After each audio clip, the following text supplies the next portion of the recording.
नमस्कार दोस्तों, मैं आपका साथी राम स्वार्थी आपकी YouTube चैनल जीके भारती पर आपका स्वागत करता हूं। अपन का चल रहा था राणा सांगा पढ़ लिया था। सांगा के पुत्र रतन सिंह द्वितीय के बारे में अपन ने जानकारी ले रही थी। आज पढ़ेंगे राणा सांगा का पुत्र विक्रमादित्य। जब रतन सिंह की हत्या हो जाती है तो विक्रमादित्य नया मेवाड़ का शासक बनता है और राज शासक की गद्दी पर बैठता है। आगे क्या करता है वो अपन जानकारी लेते।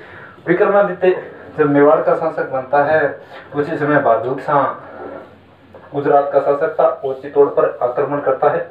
उन्हीं के समय चित्तौड़गढ़ का दूसरा शाखा हुआ था विक्रमादित्य।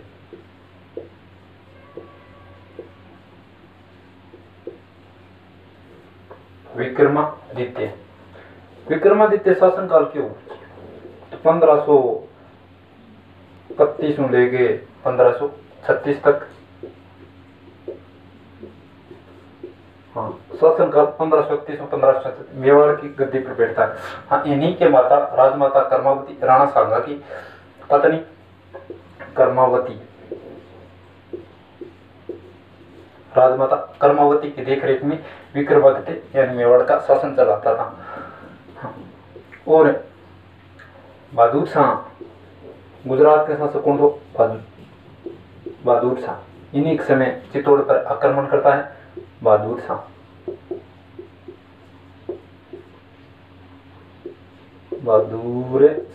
चित्तौड़ पर आक्रमण करता है। तो प्रथम आक्रमण करता है 1533 में।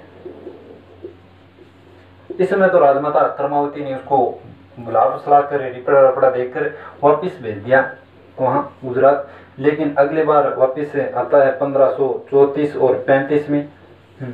इस समय कर्मावती विक्रमादित्य और उनका एक पुत्र और होता है उदय सिंह।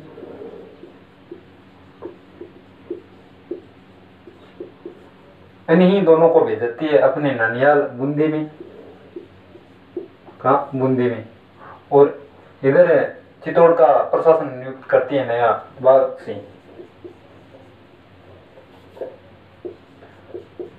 सिंह को। प्रशासन नियुक्त किसने करा? बाघ सिंह ने। कर्मावती विक्रमादित्य उद्देश्य को कहाँ भेज जाती है? अपने ननियाल। और उधर बहादुर शाह चित्तौड़ पर आक्रमण करने के लिए आगे बढ़ेगा चित्तौड़गढ़ दुर्ग पर।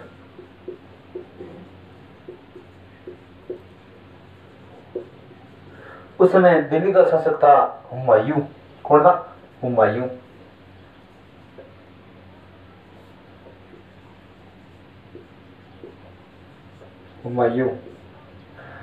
हुमायूं को कर्मावती राखी भेजती है कि भैया अपनी रक्षा कर। राखी भेजती है लेकिन हुमायूं समय पर नहीं आता है और उधर चित्तौड़गढ़ का दूसरा शाखा यानी दूसरा युद्ध होता है 1534 और 35 में। चित्तौड़गढ़ का दूसरा युद्ध, दूसरा शाखा बोला है शाखा। हाँ, बाघ सिंह के नृत्य में हुआ केसरिया।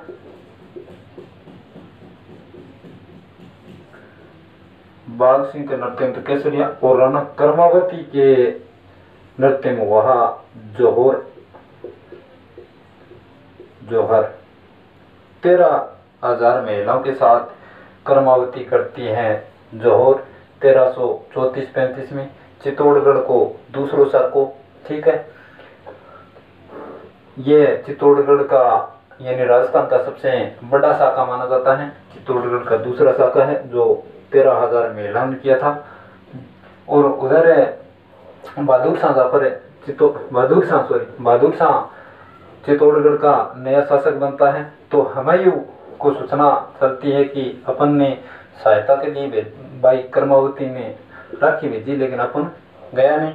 तो उनके उधर बहादुर शाह को पता चलता है कि हुमायूं यहाँ चित्तौड़ आता है तो बहादुर शाह चला जाता है गुजरात। बीच में उनकी मृत्यु हो जाती है तो विक्रमादित्य यहाँ वापिस पुनः चित्तौड़ पर अधिकार करता है। अधिकार करने के बाद इन्हीं की हत्या कर जाता है बनवीर कौन हो जी? बनवीर राणा सांगा को भाई पृथ्वीराज छोड़ने वाला राजकुमार कहते हैं। उनको दासी पुत्र पृथ्वीराज को दासी पुत्र। हाँ, यह मौका पाकर विक्रमादित्य की हत्या कर जाता है और मेवाड़ का शासक बन जाता है बनवीर।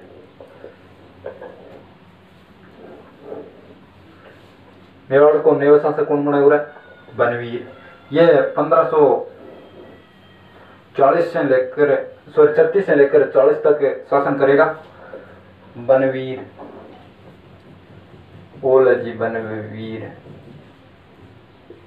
1536 से लेके 1540 ईस्वी तक। ठीक है। बनवीर विक्रमादित्य की हत्या कर जाता है, लेकिन इनके बीच में एक रोड़ा और बनता है उदेसी। बोले जी उदेसी।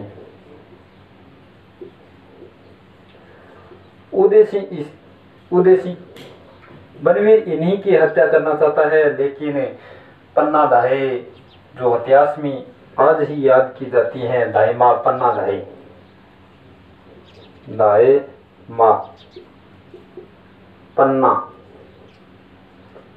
पन्ना ने कुछ देख रेख यानी अपने पुत्र चंदन को राणा उदेसी के स्थान पर सुनाकर, यानी बनवीर समझता है कि ये उदेसी हैं, तो इसकी हत्या कर देता है, तलवार से काट देता है। तो चंदन तो अपनी बलिदान के लिए त्याग हो जाता है।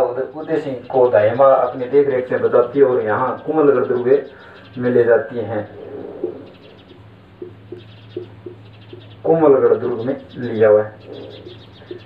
कुमलगढ़ दुर्ग में उस राणा उदेसी का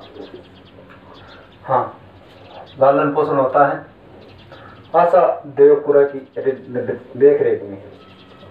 आशा देवपुरा कुमलगढ़ दुर्ग में आशा देवपुरा की देख रेख में उदेसी का लालन पोषण होता है।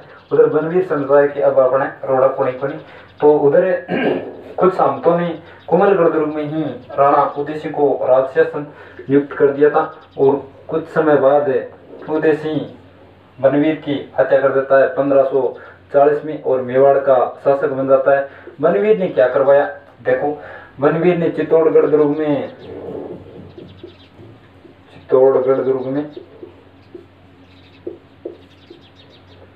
एक तो नवलखा मंदिर बनाता है,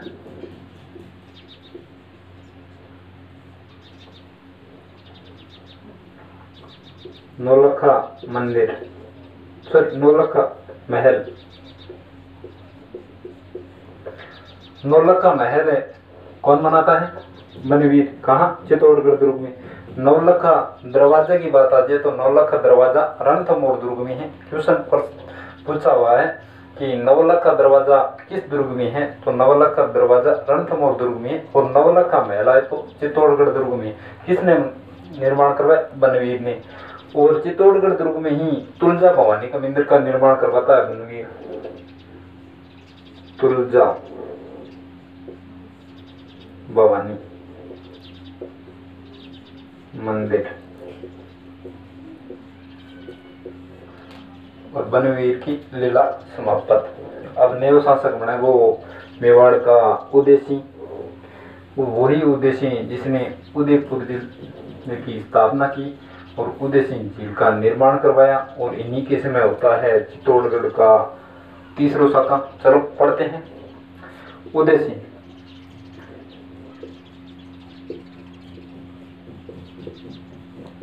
उदेसी 1540 में 72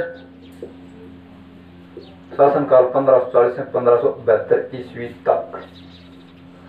इनको ब्याह हुआ है इसकी पत्नी आखिराज सोनग्रा, पाली का आखिराज, पाली में शासर हुआ इसका। पाली के आखिराज सोनग्रा की पुत्री जयवंताबाई,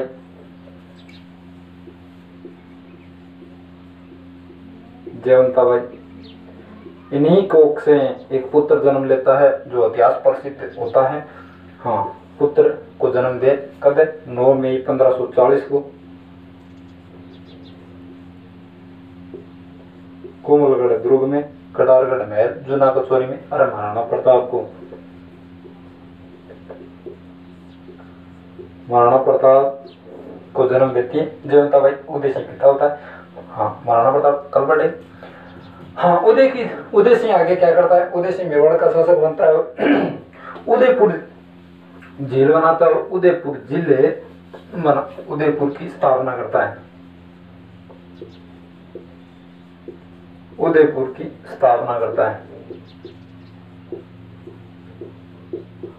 स्थापना कब करा है, 1559 में,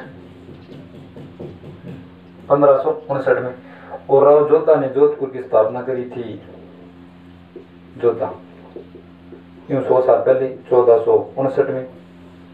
हाँ, ये और उदयपुर में ही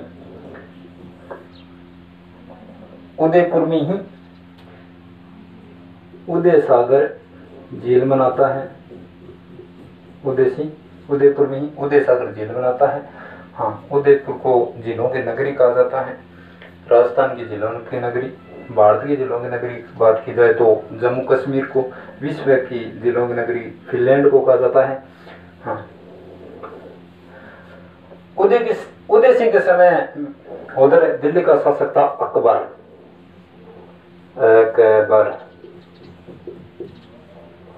यह मेवाड़ पर आक्रमण करेगा, चित्तौड़गढ़ दुर्ग पर। तो उदय सिंह को पहले ही पता चल जाता है। उदय सिंह भागकर तो गिरुवा की पहाड़ी में लुक गया, गिरुवा। तो कर्नल ट्रोड ने कहा था कि राणा सांगा और प्रताप के बीच उदय सिंह ना था तो मेवाड़ के इतिहास के पन्ने कुछ और ही लिखे जाते। गिरुवा की पहाड़ी में छुप जाता है। तो यहाँ मेवाड़ यानी चित्तौड़गढ़ का प्रशासन करता है जयमल राठौड़ को, जयमल राठौड़ और फत्ता सिसोदिया को सौंप कर गिरुवा की पहाड़ी में चला जाता है। ये अकबर से भाई लड़ेगा बहुत बेहतरीन। अकबर भी इन्हीं के मुग्ध होकर 2 हाथियों पर चढ़ी हुई मूर्ति बनाता है आगरा में, जो वर्तमान मूर्ति बीकानेर के जूनागढ़ किले पर अगले चढ़ गई। जयमल राठौड़ था। इनका नृत्य होता है चित्तौड़गढ़ का द्वितीय शाखा, चित्तौड़गढ़ दुर्ग का तीसरा शाखा। वो कद 1567 और 68 में बताया जाता है, इसमें 1567। हाँ, जयमल राठौड़ और फत्ता सिसोदिया। जयमल राठौड़ और इनके चाचा था वीर कल्लाजी, जिनको 4 हाथों वाले देवता कह जाते हैं, वीर कल्लाजी। इसी युद्ध में वीरगति प्राप्त हुए थे। 4 हाथों वाला देवता इसे कहा जाता है कि जब वीर जयमल राठौड़ और वीर कल्लाजी ऐसे घायल हो गया तो उसको हाथ ऐसे हाथ पर बिठा लिया, तो दोनों कंधों पर ऐसे 4 हाथ यानी 4 तलवार दोनों हाथों से चलती दिखाई देती। तो उसने मुगल सेना को चला कि ये क्या है, तो इनको तो यानी ये तो देव का रूप धारण किया गया, 4 हाथों मतलब देव कहा जाता है। ठीक है। उदय सिंह समय यह अकबर चित्तौड़ पर यानी मुगल वंश का स्थापना हो जाती है चित्तौड़गढ़ दुर्ग में। अकबर उदय सिंह समय इतना ही है दोस्तों, आगे पढ़ेंगे कल महाराणा प्रताप। वीडियो पसंद आए तो लाइक करना, चैनल को सब्सक्राइब करना। धन्यवाद दोस्तों, जय हिंद, जय भारत।